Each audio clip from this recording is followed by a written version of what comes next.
Power TV ಆಯಿತು, ಇವಾಗ R ಕನ್ನಡದ ಸರದಿ ನೋಡಿ ಏನೆಲ್ಲ ನಡೀತಾ ಇದೆ ನೋಡಿ. ನಮ್ಮ ರಾಜ್ಯದ ಮೀಡಿಯಾಗಳಲ್ಲಿ ಮೇಜರ್ ಸರ್ಜರಿ ಆಗ್ತಾ ಇದೆ. ಪವರ್ ಟಿವಿಯಲ್ಲಿ ರೌಡಿ ಶೀಟರ್ ಒಬ್ಬ ಸ್ಟ್ರಿಂಗ್ ಆಪರೇಟರ್ ಆಗಿದ್ದ ಅಂತ ಈ ಮೊದಲೇ ಸುದ್ದಿ ಆಗಿತ್ತು. ಇವಾಗ ಆರ್ ಕನ್ನಡದ ಮೇನ್ ಚೀಫ್ ಎಡಿಟರ್ ಅನ್ನೇ ಅಲ್ಲಿಂದ ಕಿತ್ತು ಬಿಸಾಡಿರುವಂಥದ್ದು. ಎಲ್ಲವನ್ನ ಕಂಪ್ಲೀಟ್ ಆಗಿ ಈ ಒಂದು ವಿಡಿಯೋದಲ್ಲಿ ತಿಳ್ಕೊಳ್ತಾ ಹೋಗೋಣ. ಅದಕ್ಕೂ ಮೊದಲು ಈ ಒಂದು ವಿಡಿಯೋವನ್ನು ನೀವು ಮೊದಲನೇ ಬಾರಿ ವೀಕ್ಷಣೆ ಮಾಡ್ತಾ ಇದ್ರೆ ದಯವಿಟ್ಟು ಸಬ್ಸ್ಕ್ರೈಬ್ ಮಾಡ್ಕೊಂಡು ನೋಡಿ. ಮಾತ್ರವಲ್ಲ, ನಿರಂತರವಾದಂತಹ ಅಪ್ಡೇಟ್ನೊಂದಿಗೆ ನಿಮ್ಮ ಮುಂದೆ ಬರುವಂತಹ ಪ್ರಯತ್ನಗಳನ್ನು ನಾವು ಮಾಡ್ತೀವಿ.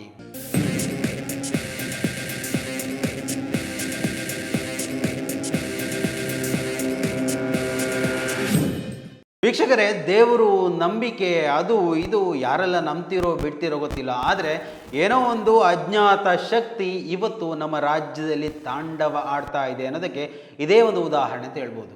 ಏಕಪಕ್ಷೀಯವಾಗಿ ವರದಿಗಳನ್ನು ವಿತರಿಸುವುದು, ಗೂಂಡಾಗಾರಿಕೆ ಮಾಡುವುದು, ಇನ್ನೊಬ್ಬರನ್ನು ದೋಚುವುದು, ಭ್ರಷ್ಟಾಚಾರ, ಹೆಣ್ಣು ಮಕ್ಕಳ ಮೇಲೆ ಅಸಭ್ಯ ವರ್ತನೆ, ಇವೆಲ್ಲವೂ ಮೀಡಿಯಾಗಳಲ್ಲಿ ಹೇಳಿ ಕೇಳಿ ದೊಡ್ಡ ಮಟ್ಟದಲ್ಲಿ ಸುದ್ದಿಯಾಗುವಂತಹ ವಿಚಾರಗಳು. ಆ ಒಂದು ಕಾರಣಕ್ಕೆ ನೋಡಿ, ಇವಾಗ ರಾಕೇಶ್ ಶೆಟ್ಟಿ 3 ತಿಂಗಳ ಕಾಲ ಜೈಲಿಗೆ ಹೋಗ್ತಾ ಇದ್ದಾರೆ. ಏನೋ ಒಂದು ಕಾರಣ ಇರ್ಬೋದು, ಆದರೆ ಅದೇ ಒಂದು ಪವರ್ ಟಿವಿಯಲ್ಲಿ ಬೆನ್ನೆಲುಬಾಗಿ ಅವರು ರೌಡಿ ಶೀಟರ್ ಇದ್ದ ಅಂತ ಇಡೀ ಸಮಾಜ ಗೊತ್ತಾಗುತ್ತೆ.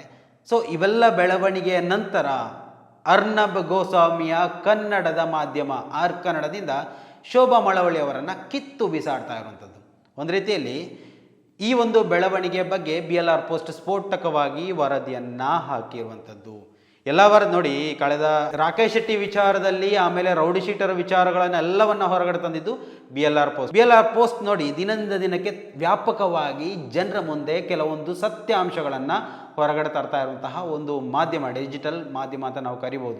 ಅವರಿಗೆ ಏನು ಉಪಕಾರ ಇದೆಯೋ ಇಲ್ವೋ ಏನೋ ಗೊತ್ತಿಲ್ಲ, ಆದರೂ ಸತ್ಯ ಸುದ್ದಿಗಳು ಅಂತ ಇವಾಗ ಹೊರಗಡೆ ಬರ್ತಾ ಇದ್ರೆ ಅದರಲ್ಲಿ ಪ್ರಮುಖವಾಗಿ ನಾವು ಗಮನಿಸಬೇಕು. ಅಂದರೆ ಒಂದು ರೀತಿಯಲ್ಲಿ ನ್ಯಾಷನಲ್ ಇಂಗ್ಲೀಷಲ್ಲಿ ಬರುವಂತಹ ಆ ಒಂದು ಏನು ಆರ್ಟಿಕಲ್ ಏನಿದೆ ಬಹಳಷ್ಟು ಉಪಯುಕ್ತವಾದವುಗಳು. ಕೆಲವೊಂದು ನೋಡಿ, ಸ್ಟಿಂಗ್ ಆಪರೇಷನ್ಗಳನ್ನು ಇವರೇ ಮಾಡ್ತಾ ಇದ್ದಾರೆ. ಇವಾಗ ಆರ್ ಕನ್ನಡದಿಂದ ಯಾರು ನಮ್ಮ ಶೋಭಾ ಮಳವಳ್ಳಿಯನ್ನು ಕಿತ್ತು ಬಿಸಾಡಿದಂತಹ ವಿಚಾರ, ಒಂದೇ ಒಂದು ಫೋನ್ ಕಾಲು, ಒಂದೇ ಒಂದು ಮೆಸೇಜಲ್ಲಿ ಅರ್ನಬ್ ಗೋಸ್ವಾಮಿ ಅವರನ್ನು ಬೆಳ್ಳಂಬೆಳಗ್ಗೆ ಆಗುವುದರೊಳಗಡೆ ರಾತ್ರೋರಾತ್ರಿ ತೆಗೆದು ಬಿಸಾಡಿದ್ದಾರೆ. ಇವಾಗ ಸದ್ಯಕ್ಕೆ ಅವರ ಪರಿಸ್ಥಿತಿ ಅಧೋಗತಿ ಆಗಿದೆ ಅಂತ ಹೇಳಲ್ಪಡುವಂಥದ್ದು ನಾವು ಕೇಳ್ತಾ ಇರುವಂಥದ್ದು. ಒಂದು ರೀತಿಯಲ್ಲಿ ಸಂತಸದ ವಿಚಾರ ಅಂತ ಹೇಳ್ಬೋದು. ಅಂದರೆ ಹಲವು ಪ್ರಕರಣಗಳನ್ನು ನಾವು ಈ ಒಂದು ವಿಚಾರದಲ್ಲಿ ಗಮನಿಸ್ತಾ ಹೋಗ್ಬೋದು. ಒಂದು ಮೊನ್ನೆ ರೆಡ್ಡಿ ವಿಚಾರಗಳಲ್ಲಿ ಜನಾರ್ದನ ರೆಡ್ಡಿ ಮತ್ತು ನಾರಾ ಭರತ್ ಶೆಟ್ಟಿ ಅವರ ವಿಚಾರದಲ್ಲಿ ಕೂಡ ಗಮನಿಸ್ತಾ ಹೋದರು. ಇನ್ನು ಧರ್ಮಸ್ಥಳ ಪ್ರಕರಣದಲ್ಲಿ ಗಮನಿಸ್ತಾ ಹೋದರು.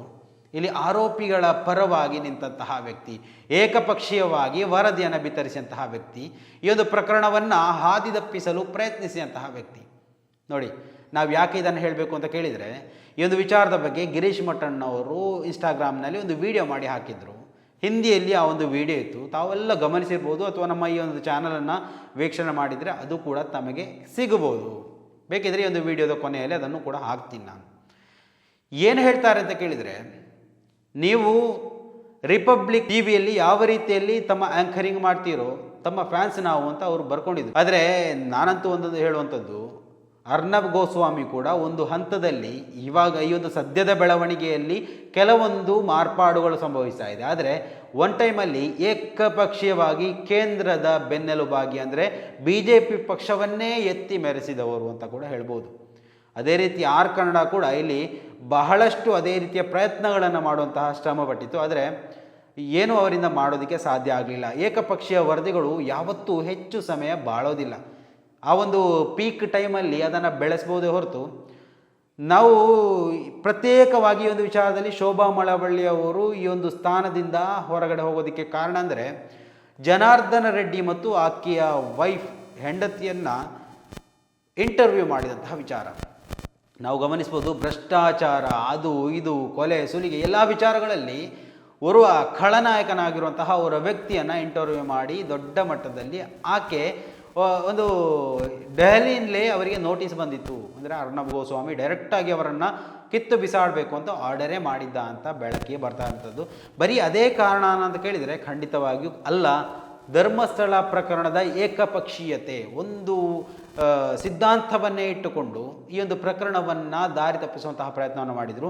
ಈ ಒಂದು ವಿಚಾರದಲ್ಲಿ ಕೂಡ ಅರ್ನಬ್ ಗೋಸ್ವಾಮಿಗೆ ದೊಡ್ಡ ಮಟ್ಟದಲ್ಲಿ ಜನರಿಂದ ವಿಷಯಗಳು ರವಾನೆ ಆಗ್ತಾ ಇದ್ವು, ಮೇಲ್ ಕಳಿಸ್ತಾ ಇದ್ರು, ಕಮೆಂಟ್ಗಳನ್ನು ಹಾಕ್ತಾ ಇದ್ರು. ಇವೆಲ್ಲವೂ ಅರ್ಣಬ್ ಗೋಸ್ವಾಮಿಗೆ ತಲುಪಿರುತ್ತೆ ಖಂಡಿತವಾಗಿಯೂ. ಯಾರು ಕೂಡ ಕೋಟಿ ಕೋಟಿ ಖರ್ಚು ಮಾಡಿ ಒಂದು ಮಾಧ್ಯಮವನ್ನು ಇಳಿಸಿ ಅದರಲ್ಲಿ ಇಂತಹ ವಿಚಾರಗಳು ಬರ್ತಾ ಇದೆ, ನಮಗೆ ಫ್ಯೂಚರ್ ಇಲ್ಲ ಅಂತ ಗೊತ್ತಾಗುವಂಥ ಸಂದರ್ಭದಲ್ಲಿ ಖಂಡಿತವಾಗಿಯೂ ಅಂತಹ ಒಂದು ಮೇಜರ್ ಸರ್ಜರಿಗಳನ್ನು ಮಾಡಬೇಕಾಗತ್ತೆ. ಅದಕ್ಕೆ ಇವಾಗ ಬಲಿಯಾಗಿರುವಂಥದ್ದು ಶೋಭಾ ಮಳವಳ್ಳಿ ಅವರು. ಅವರನ್ನು ಕೆಟ್ಟ ಪತ್ರಕರ್ತ ಅಂತ ಹೇಳಲಿಕ್ಕೆ ಸಾಧ್ಯ ಇಲ್ಲ, ಒಳ್ಳೆಯ ಪತ್ರಕರ್ತರೆ. ಆದರೆ ದುಡ್ಡಿನ ದುಂಬಾಲಿನ ಹಿಂದೆ ಬಿದ್ದು ಇವತ್ತು ಪಶ್ಚಾತ್ತಾಪ ಪಡುವಂತಾಗಿದೆ ನೋಡಿ.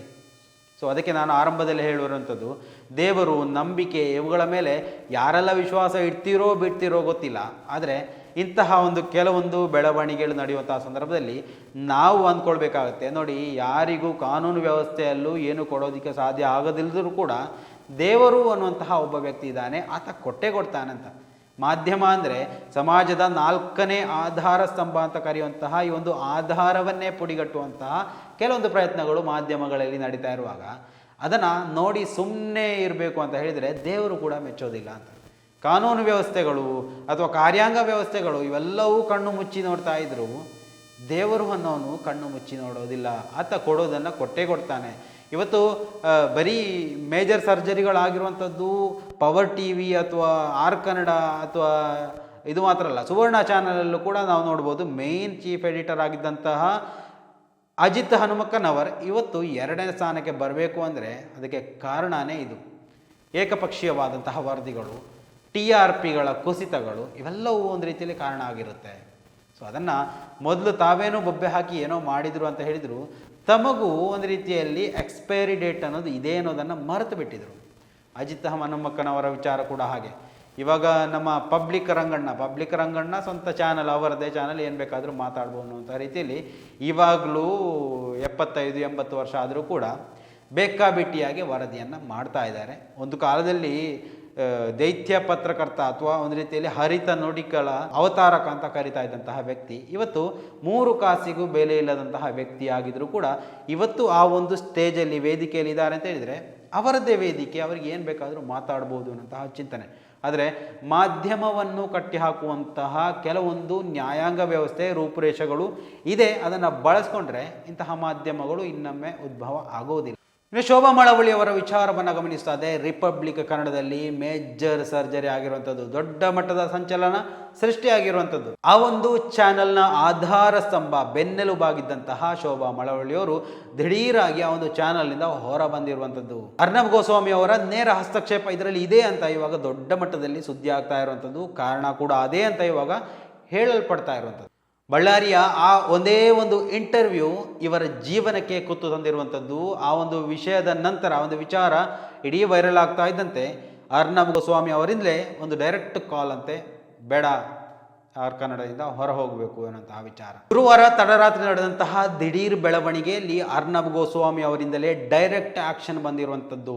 ಯಾವುದೇ ಮುನ್ಸೂಚನೆಯನ್ನು ನೀಡದೆ ಓವರ್ ನೈಟಲ್ಲೇ ಇಂತಹ ಒಂದು ಆಕ್ಷನ್, ದಿಢೀರ್ ಆಕ್ಷನ್ ಬಂದಿರುವಂಥದ್ದು.